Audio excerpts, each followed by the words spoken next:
Guys hello hello আমার চুদিয়া চ্যানেলে চলে এসেছি আমি এখন সবারই বন্ধুদের বাসনা শুনবো, মানে গল্প শুনবো।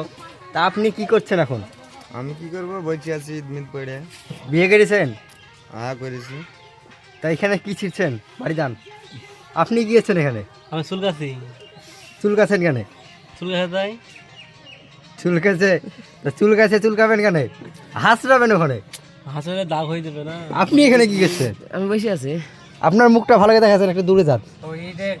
হ্যাঁ এবার ঠিক আছে। আপনি এখানে কি বাল ছিটতে এসেছেন? বললেন আপনি এখানে কি বাল ছিটতে এসেছেন? অন্য জায়গায় যাবো। আপনি কি গেছেন এখানে? আমি পাগলা। পাগলা? তো ঘরে যান। বাসা হয়ে আপনি এখানে কি গেছেন? বসে বসে গান শুনছি। তো গান শুনছেন কেন? ভালো লাগছে না তাই। আজ নামাজ না? নামাজে বেড়াতে যাবেন?